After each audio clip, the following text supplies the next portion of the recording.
સમાચારોમાં આગળ વાત કરીએ તો ગુજરાતના ખેડૂતો હવે ખેતીમાં નવી ક્રાંતિ તરફ આગળ વધી રહ્યા છે। ગુજરાતના ખેડૂતો હવે ધીમે ધીમે પ્રાકૃતિક અને જૈવિક ખેતી તરફ આગળ વધી રહ્યા છે। ત્યારે રાસાયણિક ખાતરથી થતી જે આડઅસર છે તેની સામે ખેડૂતો હવે જાગૃત બન્યા છે। પ્રાકૃતિક અને જૈવિક ખેતીથી જમીનને થતા નુકસાનમાંથી પણ બચાવી શકાય છે।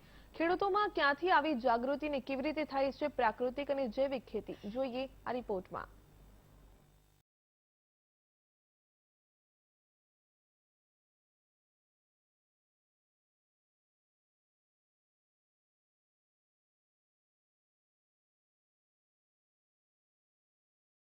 રાજકોટ જિલ્લાના જેતપુર તાલુકાનું થાણા ગાલોડ ગામ। થાણા ગાલોડ ગામ કૃષિમાં આજુબાજુના ગામથી થોડું હટકે છે।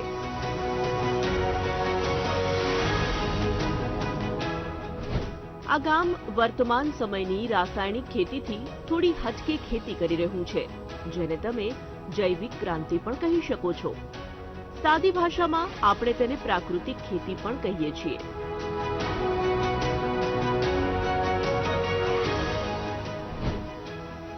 થાણા ગાલોડ ગામના ખેડૂતો હવે સમજી ચૂક્યા છે કે રાસાયણિક ખાતરથી મનુષ્ય શરીરને નુકસાન થાય છે। મનુષ્ય શરીરની સાથે સાથે જમીનને પણ એટલું જ નુકસાન થાય છે। આ નુકસાનના નિવારણ હેતુ થાણા ગાલોડ ગામના ખેડૂતોએ પ્રાકૃતિક અને જૈવિક ખેતી કરવાનું શરૂ કર્યું છે।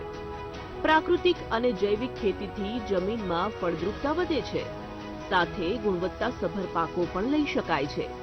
ખેડૂત પણ પ્રાકૃતિક ખેતી વિશે શું કહે છે, આપણે સાંભળીએ। અમારી ખેતીની અંદર કોઈ પણ પ્રકારના રાસાયણિક ખાતર કે જંતુનાશક દવા વાપરવામાં આવતા નથી। બધી જ વસ્તુ અમે ગાયના ગૌમૂત્ર, છાણ, ત્યાર પછી આજુબાજુમાં આપણે થતી વનસ્પતિમાંથી જ એનો ઉપયોગ કરી છે એમ। અને એનું મહત્વ જોઈએ તો કે અત્યારે રાસાયણિક ખાતરનો ભાવ, ત્યાર પછી સતત રાસાયણિક ખાતરને લીધે જે જમીન, પાણી, આબોહવા જે બધું બંજર બનતું જાય છે, એમાંથી જમીનને આપણે ફાયદો થતો જાય છે। જમીનને પર્યાવરણ સુધરે છે અને ખાસ આપણી જમીન પહેલા જેવી તાકાતવાળી ફરીથી પાછી થાય છે। ખેડૂતો પ્રાકૃતિક ખેતી તરફ વળી રહ્યા હોય ત્યારે રાજ્ય સરકાર પણ ખેડૂતોની મદદમાં ક્યાં પાછળ રહે।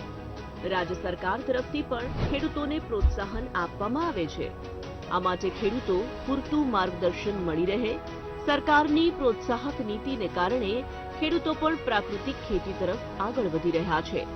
પ્રાકૃતિક ખેતીમાં ખેડૂતો જૈવિક ખાતરનો ઉપયોગ કરે છે। જીવામૃત બનાવવાની રીત સાવ સહેલી છે। જો 1 બેરલ જીવામૃત બનાવવાનું હોય તો પાણીનું 1 બેરલ ભરવાનું, તેમાં 10 લીટર ગૌમૂત્ર નાખવામાં આવે છે। ત્યારબાદ ગાયનું 10 કિલો છાણ તેમાં ઉમેરવામાં આવે છે। જે મિશ્રણ બને તેમાં 1 કિલો ગોળ અને 1 કિલો કઠોળનો લોટ નાખવામાં આવે છે। આ મિશ્રણને વડના ઝાડ નીચેની જીવંત માટીમાં જીવામૃત બનાવતી વખતે નાખવામાં આવે છે। આ મિશ્રણ 4-5 દિવસ રાખી અને સવાર સાંજ હલાવો એટલે જીવામૃત તૈયાર થાય છે। ખેતરમાં ખેડૂતો જીવામૃતનો છંટકાવ કરે છે, તેનાથી ખેતીના પાકને મોટો ફાયદો થાય છે। રાસાયણિક ખાતરની સામે જૈવિક ખાતરના ઉપયોગથી પાકને ફાયદો થાય છે। ગુજરાતના રાજ્યપાલ પણ પ્રાકૃતિક અને જૈવિક ખેતીના હિમાયતી છે।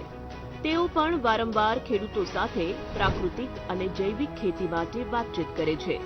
તેથી જ થાણા ગાલોડ ગામના અનેક ખેડૂતો તેમના ખેતરમાં ગૌમૂત્ર, છાણ જેવી જૈવિક વસ્તુઓની સાથે ગાયની ખાટી છાલ, લીંબોળીનો અર્ક વગેરેનો ખાતર તરીકે ઉપયોગ કરે છે। ખેડૂતો પ્રાકૃતિક ખેતીમાં હળદર, સરગવો, કેળા, જામફળ અને મગફળી જેવા પાક પણ લે છે। સરકાર દ્વારા પ્રાકૃતિક ખેતીથી ઉગાવવામાં આવેલો પાક કેવી રીતે બજારમાં વેચવો તે અંગે એક સેમિનારનું આયોજન કરવામાં આવ્યું હતું। ગુજરાતના 200 જેટલા ખેડૂતો આ સેમિનારમાં જોડાયા હતા।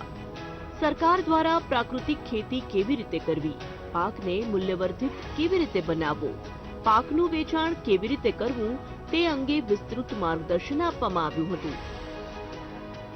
આ બાબતે હું 4 વર્ષથી પ્રાકૃતિક ખેતી કરું છું અને અશ્વિનભાઈ પાસેથી ઘણી માહિતી મળી છે અને આમાં ભાવ પણ સારા મળે છે અને બીજા નંબરમાં જંતુનાશક કે રાસાયણિક ખાતરની દવાની જરૂર નથી પડતી એટલે હેલ્થ માટે બહુ સારું રહે છે એમ, અને 30-35% જેવો ભાવ વધારો મળી રહે છે બધું, અને ઉત્પાદનમાં પણ સારું રહે છે. જેતપુરના ખેડૂતોમાં ધીમે ધીમે પ્રાકૃતિક ખેતી માટે જાગૃતિ આવી રહી છે. ખેડૂતો હવે પ્રાકૃતિક ખેતી અને જૈવિક ખાતર તરફ વળી રહ્યા છે. ખેડૂતો જાતે હવે રાસાયણિક ખાતરથી કંટાળ્યા છે. થાણા ગાલોડ ગામના ખેડૂતો પ્રાકૃતિક ખેતીનું ઉત્તમ ઉદાહરણ પણ ગણી શકાય. રાજ્યના મુખ્યમંત્રી ભૂપેન્દ્ર પટેલ પણ પ્રાકૃતિક ખેતીના હિમાયતી છે. તેઓ પણ એમ માને છે કે પ્રાકૃતિક ખેતીથી માનવીના શરીર સાથે ખેડૂતોની માતા સમાન જમીનને પણ ફાયદો થાય છે. થાણા ગાલોડ ગામના મોટાભાગના ખેડૂતો શાકભાજીની ખેતી કરે છે.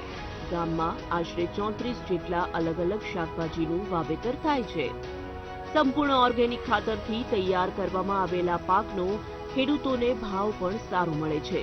ખેડૂતોની ઉપજ પણ જલ્દીથી વેચાઈ જાય છે. રાજ્ય સરકાર દ્વારા આપવામાં આવતી પ્રેરણા અને પ્રોત્સાહનને કારણે ખેડૂતો ધીમે ધીમે પ્રાકૃતિક ખેતી તરફ વળ્યા છે. થાણા ગાલોડ ગામના ખેડૂતો દ્વારા 4 વર્ષ કે તેથી વધુ સમયથી પ્રાકૃતિક ખેતી કરવામાં આવી રહી છે. પ્રાકૃતિક ખેતીને કારણે ખેડૂતોને ફાયદો થયો હોવાનું તેઓ સ્વીકારી રહ્યા છે. સરકાર દ્વારા પ્રાકૃતિક અને જૈવિક ખેતીની પ્રોત્સાહનની નીતિને લઈને ખેડૂતો હવે પ્રાકૃતિક ખેતી તરફ વળ્યા છે. પ્રાકૃતિક ખેતી તરફ વળેલા ખેડૂતો અન્ય ખેડૂતોને પણ પ્રેરણા આપી રહ્યા છે. થાણા ગાલોડ ગામના ખેડૂતો હવે ખરીફ પાકો છે તેમાં પણ જૈવિક અને પ્રાકૃતિક ખેતી કરતા થયા છે. જૈવિક ખેતીને કારણે ખેડૂતોને સારો એવો ફાયદો મળી રહ્યો છે. નિંદામણનો ખર્ચ ઘટી રહ્યો છે.